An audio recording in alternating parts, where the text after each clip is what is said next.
आदाब दोस्तों, आज के मेहमान खुसूसी काबिल एहतराम साबिक नायब सदर जमहूरिया हिंद हामिद अंसारी साहब, साबिक लोकसभा स्पीकर मुअज़्ज़िज़ मीरा कुमार साहिबा, भाई मंजुल कुमार, शाहिद महदी साहब और इस महफिल में तशरीफ़ फरमा अहले इल्म व अदब, आप सब जश्न बहार ट्रस्ट की जानिब से हम आप सब का इस्तकबाल करते हैं।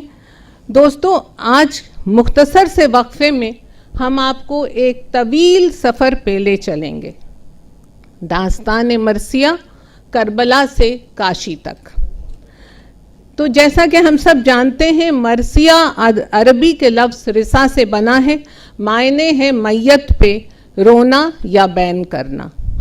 यानी मरसिया ऐसी नज़्म को कहते हैं जिसमें किसी की वफ़ात पर उसके औसाफ, उसकी खूबियाँ बयान करते हुए अपने रंजो गम का इजहार किया जाए। तो शुरुआत ताज़ियती नज़मों से हुई और फिर मरसिया मैदान करबला में नवासाए रसूल और उनके रुफ़क़ा, उनके साथियों की शहादत का बयान बन गया।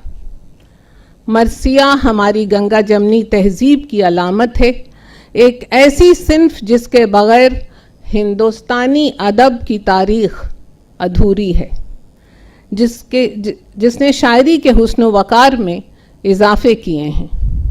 गंगा और यमुना के साहिल से भी उठते हैं अलम, अलकामा कितना बड़ा तेरा कबीला हो गया। हिंदुस्तानियत का रंग लिए सानहा करबला की ऐसी तर्जुमानी जो अहद दर अहद मकबूल हुई है, जिसने अपने वतन के मुख्तलिफ फ़िरक़ों और तबकों को आपस में जोड़ने का काम किया है। मरसिया निगारी के इब्तदाई दौर से ही गैर मुस्लिम शुअरा भी इस सफ़र में शामिल रहे हैं। सिन्फ़ मरसिया करबला को काशी से जोड़ती है, फुरात को गंगा से जोड़ती है और इंसानियत को रूहानियत से जोड़ती है।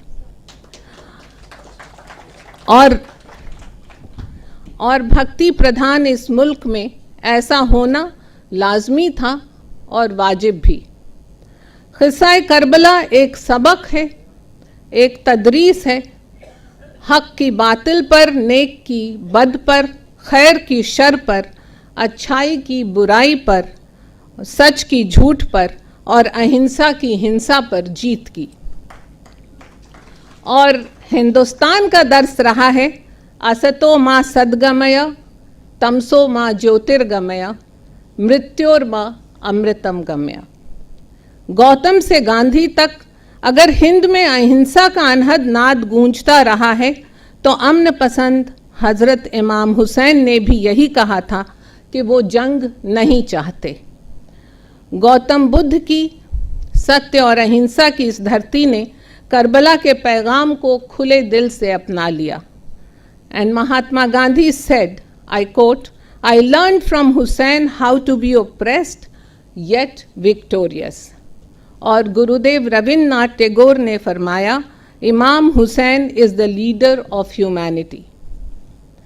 मरसिया वो सिन्फ है जिसको दुनिया की किसी ज़बान की बेहतरीन शायरी के मुकाबिल रखा जा सकता है। इसमें एपिक, पैथोस और ट्रेजेडी यानी क्लासिकल शायरी के सारे एलिमेंट्स, सारे औसाफ मौजूद हैं।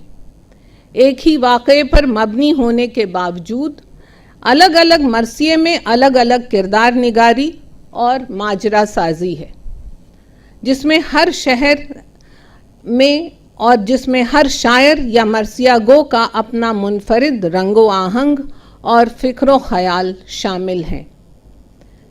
एक ज़माने में ये भी कहा जाता रहा कि जिसने मरसिया नहीं लिखा वो मुकम्मल शायर नहीं है। तो रिश्तों की अहमियत से आरास्ता मरसिया एक मंजूम दास्तान गम है, जिसकी वाक़या निगारी हिंदुस्तानी सकाफ़त में रची बसी है। आज की शाम हम मरसिया निगारी को एक सिन्फ़े अदब के नज़रिए से समझने की कोशिश करेंगे, उसके अज्ज़ाए बयान, उसका कल्चरल इम्पैक्ट जानेंगे। شروع میں سانحہ کربلا کو لوگ عاشور نامہ، روزۃ الشہداء اور کربل کتھا میں سنتے اور پڑھتے تھے۔ اودھ کے قصبوں میں خواتین اپنی علاقائی زبان میں دہے اور پنجاب میں کبت پڑھتی تھیں۔ کشمیر کے کاریگر اور کشیدہ کار بھی کام کے دوران پرسوز مترنم آواز میں کربلا کی داستان گنگناتے تھے۔ اس طرح یہ روایتیں فوک کلچر کی آبیاری کرتی ہوئی مرثیے کی ادبی فضا کے لیے راہیں ہموار کرتی گئیں۔ گو مرثیہ نگاری کی ابتدا دکن میں ہوئی تھی۔ شمالی ہند میں چھنو لال دلگیر اور اس کے بعد میر انیس اور مرزا دبیر نے مرثیے کے فن کو بام عروج تک پہنچایا، اور مرثیہ ایک امپریشنسٹ پینٹنگ بن کر، ایک زندہ تصویر بن کر ابھرا، یوں جیسے سانحہ کربلا آپ کی نظروں کے سامنے گزرا ہو۔ تو قصہ سانحہ کربلا کا اور ریفرنسز خالص ہندوستانی، جیسے خواہاں تھے زیب گلشن زہرا جو آپ کے، شبنم نے بھر دیے تھے کٹورے گلاب کے۔ اگر صنف مرثیہ کی ارتقاء اور وسعت کی بات کریں تو کربلائی مرثیوں کے علاوہ شہر آشوب اور شخصی مرثیے بھی لکھے گئے۔ نواب آصف الدولہ کی وفات پر رام نارائن موضوع نے کہا، غزالاں تم تو واقف ہو، کہو مجنوں کے مرنے کی، دیوانہ مر گیا آخر تو ویرانے پہ کیا گزری۔ اور پھر فن مرثیہ نگاری سے سینچی گئی زمین پر پروان چڑھی احتجاجی شاعری، پروٹیسٹ پوئٹری، ترقی پسندوں کا دور ہو، مارکسسٹ شاعر ہوں یا آزادی کے متوالے، مرثیے کی طرز ہمیشہ بلند رہی۔ اس کے اشتراکی اور ہماگیر موضوعات، اٹس کامن کلیکٹیو کنسرنز، ہر دور میں ذہن سازی کرتے رہے۔ خلافت تحریک کے دوران محمد علی جوہر نے انگریزوں کو للکارا، دور حیات آئے گا قاتل قضا کے بعد، ہے ابتدا ہماری تیری انتہا کے بعد۔ اور پھر مرثیے کے طرز پر لکھی کوی پردیپ کی نظم نے تو سارے وطن کو رلا دیا۔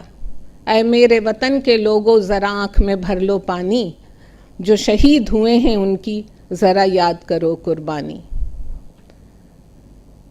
سنتے ہیں امام حسین نے ہند آنے کی خواہش ظاہر کی تھی، اور اگر ایسا ہوا ہوتا تو شاید وجے دشمی پر ہم راون کے ساتھ یزید کا پتلا بھی جلا رہے ہوتے۔ تو دشہرا ہو یا روز عاشور، پیغام دونوں کا ایک، ستیہ کی استیہ پر، مظلوم کی ظالم پر جیت کا، جو آج بھی اتنا ہی موزوں ہے جتنا زمانہ قدیم میں تھا، اور آج بھی امن کے حسینی پیغام کو ہندوستانی مرثیہ پر اثر طریقے سے ہم سب تک پہنچانے میں کامیاب ہے۔ بہت قریب سے دیکھا ہے میں نے صبر خلیل، مگر حسین تیرے صبر کا جواب نہیں۔